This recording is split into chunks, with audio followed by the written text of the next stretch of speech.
What's it like to walk 500 kilometers with just the clothes on your back? Well, we're going to ask a few people. Coming up on the Hot Zone. This is the Hot Zone. Engaging with the news in a whole new way, international war correspondent Chuck Holton brings insight into areas of crisis and lets you help those affected. Hey folks, Chuck Holton here. I am driving through the mountainous country south of Cúcuta, Colombia, a couple hours south of there, on my way, on the way to Bogota. And the reason I've come out here is because this is the route that many Venezuelan migrants are taking on their journey, trying to escape from the poverty and the destruction of their country. See, a lot of people have said that the wealthiest Venezuelans left a long time ago and they went by plane to Miami or Spain or somewhere like that. The middle class Venezuelans have gone on the bus to maybe Ecuador or Chile or maybe Panama, someplace like that. But the poorest of the poorest Venezuelans, they take a bus to the border and they walk across into Cúcuta. Once they get to Cúcuta, there's not really much for them there other than a little bit of, aid that's brought in, because there are so many Venezuelans there now that it really is impossible for them to find a job or even sell things, start their own little small business or something, because they say that Cúcuta was a city of 300,000 people until the Venezuelans showed up, and now there are something like 500,000 Venezuelans in Cúcuta today. So that's obviously, it makes Cúcuta a very difficult place to try to make a living. So a lot of these poorest of the poor would rather go to maybe Bogota or Medellin or Cali or even other countries from there, but they don't even have enough money to buy a bus ticket, which runs maybe about $40 to take a bus that's 20 or 30 hour drive to some other part of this country. So if you don't have 20 or 30 bucks in your pocket to get a bus ticket, and you can't earn enough money to get a bus ticket, then what do? Well, if you're many of these Venezuelans, you strap on a little book bag or whatever you can find, and you start walking. And that is what they are doing here on this route that I'm on right now. These Venezuelans, most of them have to walk for about 2 weeks to go from Cúcuta to Bogota. Once they get to Bogota, they're hoping that they can find work more easily. They're hoping that maybe there'll be more aid for them. There are camps set up in Bogota and that sort of thing. In Colombia, as a whole, there are something like 1 million Venezuelan refugees. And so even the country of Colombia is getting pretty topped out.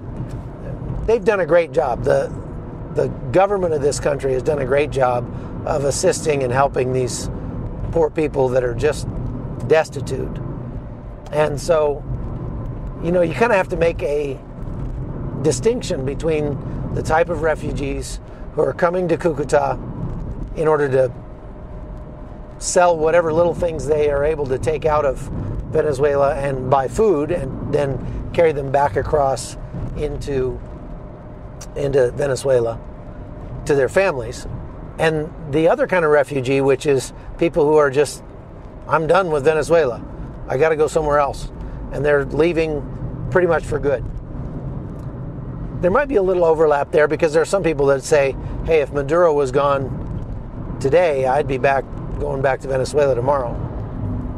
One interesting thing, though, I asked a lady last night if you could, how much does it cost to take the bus from where she lived in Maracay, which is maybe a day and a half bus ride away from the border with Cúcuta. How much does it cost to take the bus from Maracay to Cúcuta? And it was about $20, something like that. Pretty cheap, actually. And she said many people are still in Maracay because they just don't have the money even for that bus ride. And I said, if they could get that bus for free, if the bus was free inside Venezuela, how many people would leave? And she said, everybody. Absolutely everybody would leave. So that just goes to show how desperate things are in Venezuela. A whole lot more people would be leaving if they could, but they don't even have enough money to do that. So for those who get here, some of them have arrived because their families have collected up money amongst themselves to raise $20 to buy the bus ticket to get them to Cúcuta in hopes that they'll be able to get some aid or earn some money or something and then bring it back to them and their families in Venezuela. Talked to quite a few people who, mothers who have left their children back in Venezuela and have come because they didn't have enough money to bring them. So they've come all the way here. They've been here for 3, 4, 5, 6 months or more, trying to earn some money and haven't seen their children. Can you imagine what that would be like? I can't. I don't want to even think about it. So you really have to feel for these people, especially the ladies that I met who were literally coming over here and having to work as prostitutes, or choosing to work as prostitutes. I don't think anybody has to do that. But they're choosing to work as prostitutes because they just literally didn't have anything else to sell. And they couldn't find anything else to make money. So they were working, selling their bodies, and then taking the money back across to their families. Horrible. Absolutely horrible. So anyway, today I wanted to meet some of the people who are on this route. They're coming to Cúcuta. Hang on a second. Check this guy out. I'm going to turn the camera here. Hola. So I just stopped this guy and asked him where he was from. He told me he was from Venezuela. I asked him how old his baby was. He said she was 1 year old. I said, is she sleeping? He said, yes. And then I said, okay, well, I'm here as a journalist.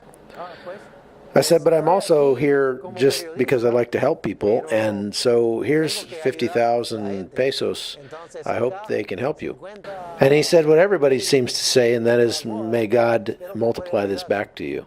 And so I said, can I pray for you? Okay. A minute later, I found another family sitting by the side of the road, so I stopped and talked to them too.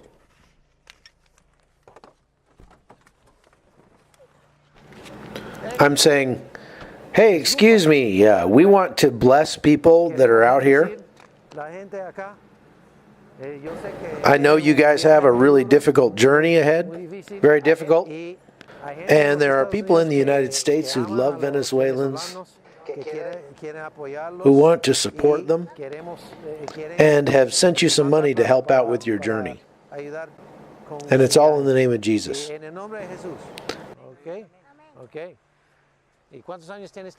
And how old are you, little guy? 4? You look like you're 7. Oh, what a sweet, precious little baby. So are you guys thinking about going back to Venezuela someday? And he says, sure, one day, as soon as the government's gone. And I said, so what are you going to do in Bogota? And he said, we're going to go to Bucaramanga, and if we can get a job there, we're going to stay there. If not, we're going to go on to Bogota. We've got to find a job. Here, there's just nothing for us, he said.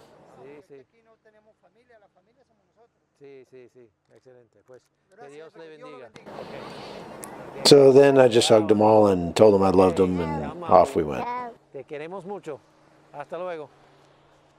Okay, so where were we? You know, I keep getting interrupted by all these people that are hurting and need help. I guess that's a good thing.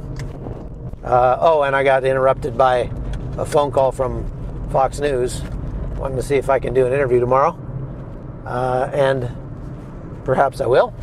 Anyway, so guys, I am driving up here and just passing hundreds and hundreds of these Venezuelans who are walking with their children. You saw what we just did there. They're walking with their children, and they need help. They need shoes, they need socks, they need medical care, they need food, water, place to sleep, things to sleep on, pretty much everything. And I think it really speaks to how desperate it really is becoming in Venezuela when you see people that will literally leave everything they have, including their own children, behind in order to try to survive. They're not even seeking like, oh, I just want a little bit better income, I want a better life. No. They're literally trying to not die. And so it's pretty powerful to see this. We've been out doing kind of an assessment today with Operation Blessing. Operation Blessing is hoping to bring a lot, truckloads of resources here, far more than we could ever do. Maybe. Who knows? Maybe we'll be like Operation Blessing someday and bring boatloads of aid to people. That'd be fun. Anyway, we've been out with Operation Blessing, and it's interesting because when you first think about coming to help these people, you think, oh, we're going to bring in food, we're going to bring in water, we're going to bring, those kinds of basic needs, that sort of thing. And then you get here and you start meeting the people and asking them about what is it that you actually need. And they say, well, what I could really use is a pair of socks because I have to walk for 8 hours a day, and I don't have any socks. I don't have any socks. I've got flip-flops. So they actually were giving out shoes today, and they gave out some little solar lamps because many of these refugees are going to be walking at night to stay out of the heat because it's pretty brutal down in the lower elevations. Conversely, when they get up to the higher elevations near Pamplona, it gets misty and rainy and actually pretty cold. And so these people have, oh my gosh, 1, 2, 3, they're just lines of little children. People walking with little children on their backs, on their shoulders. It's pretty sad. So it gets so cold up there in the mountains that hypothermia is a real threat. So they need blankets, they need jackets, anything they can get to help them on their way. Now, one difference between what I saw at the caravan and what I saw today, the caravan being the one that went from Honduras through Guatemala and Mexico to the United States, there are a couple big differences. First of all, these people that are leaving Venezuela, they're not planning to go to the United States and enter illegally. They are actually given papers at the border with Colombia that give them safe passage and allow them to seek medical care here in this country, allow them to, I think, even put their kids in school, and they are walking up here, whatever, but their intent is to try to survive long enough for the government of Venezuela to fall, and then they want to go back home. That's a far cry from what I saw in the caravan. The caravan was people being sold an idea in Honduras and Guatemala, people being sold on this idea that all you have to do is get to the United States and all your dreams will come true. And oh, by the way, the U.S. government, the Democrats, will give you lots of money, lots of free stuff, free education, free everything. And those people really don't have any thought of going back to Honduras or Guatemala or El Salvador. They're coming to the United States to stay, to live in the United States. That in and of itself is not a bad thing. I mean, migration, I think people ought to be able to move if they want to move. The thing is, in that case, people were being artificially assisted to get to the United States for a very specific political purpose. Here, I don't see the political purpose. I mean, here people are certainly destitute, hungry. I mean, we're seeing a level of malnutrition in Venezuela that I've only ever seen maybe in Africa or perhaps Haiti. It's really bad. And I just talked to the head of Operation Blessing International Division about that today. And I want to play you a little bit about of what he was saying about what they're doing here in this country. Check it out. Hey, my name is Diego Traverso, and I'm the director for disaster relief for Operation Blessing International. So we're in Colombia right now. Operation Blessing is in Colombia. We're doing an assessment of how we can be more effective with the help that we're going to provide to the Venezuelan crisis in Colombia border, Cucuta, and probably on the Brazil border in the following days. What have you seen over the last couple of days as far as the situation? So the situation is is increasing. The sense of desperation of these people is is on the air. You can smell it, you can feel it. There's no fear. I don't feel that there's not that sense, but it's more like desperation, hungry. It's something it feels like something is cooking, you know, mm-hmm. and is ready to explode. And so what are some of the things that you found that we could do, that Operation Blessing could do that you didn't know about when you first got it? So we base our assessment in different areas. One of the key ones is water. So we check water sources because we saw the news, you know, people is drinking water from the rivers, contaminated, polluted, how do you say it, black waters or dark waters? Black water. So people is drinking from black waters even. And that's one of the first things, because water is life. And Operation Blessing has a lot of solutions, tools, and equipment to provide clean water to people here in Colombia. So that's one of the first assessments. We see that we can be very effective and we can provide different solutions to the people in the ground, to the refugees from Venezuela, on the shelters, in the border, and on the way, because we want to make the distinction that there's two kind of Venezuelans crossing. The ones that goes in and out every day to get food, work, or whatever, and they go back to home in Venezuela and feed the families, and the other ones that are just leaving the country and trying to finding a new life. So that distinction, I think, is key for us to understand how we want to respond to this disaster. And why I said disaster, because it's a humanitarian crisis, and it has to be taken like that. It's not just like something is happening little because the government is collapsed in Venezuela. It's collapsing and it's collapsed. So it's like there is a point right now that they crossed. There is no go back for them. So we have to respond to our brothers and sisters in Venezuela with love. But love, what is love? It's actions, you know, and that's why we want to be here. Operation Blessing want to be the hands of Christ, of mercy, you know, providing food, water, shelter, and medical. So the next point is medical attention for us. We are bringing some medical teams from Operation Blessing in El Salvador and other offices around the world.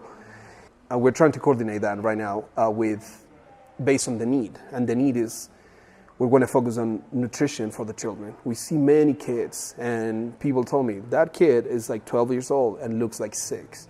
So that's one of the things that we wanna support. You know, like children and women are the most vulnerable population everywhere, and they're suffering. You've been all over the world, and you've seen malnutrition in Africa. Mm-hmm. Is it weird to see malnutrition like this in Latin America? It is. Tell me that. It is. It's very weird to see. Let me elaborate. Yeah, it's very weird for me, for us, to see malnutrition on kids, on children in Latin America. We haven't seen that in Africa, in other countries that are suffering poverty for years, you know, in Haiti, for example. But here, it was something very new that it looks like they were locked down in a country and then they just, for years. And then we're seeing the devastation that caused, that happened. A government that was not able to provide basic needs for their population. And we're seeing this in the border. I can't imagine the time that we are going to be able to enter to Venezuela to help the rest of the Venezuelans. I think it's going to be horrible. ¿Cuál parte de Venezuela? ¿Ah? ¿Dónde vives en Venezuela? Allá en... En Bicho. Estamos allá en Ocumare. Ok. Que Gracias, Dios mamá. le bendiga. Amén. Okay. So that girl she's walking 500 kilometers wearing flip-flops. And I just gave her enough money to get a pair of shoes. Told her to go get herself some shoes. I suppose she could use that money and take a bus about 3/4 of the way to her destination if she wanted to. That might be the smarter way to do it, but I guess it's up to her. Actually, though, it's up to you guys. You guys are giving out all this money, and I want to just personally thank people who are giving so generously. I'm just having fun. I mean, this is you're doing. I'm just kind of along for the ride. I'm really enjoying it. So we're going to keep helping people as much as we can. We're going to keep showing you what we're doing. Keep it up. The Hot Zone is produced by Amy Holton and Livefire Media. Copyright 2019.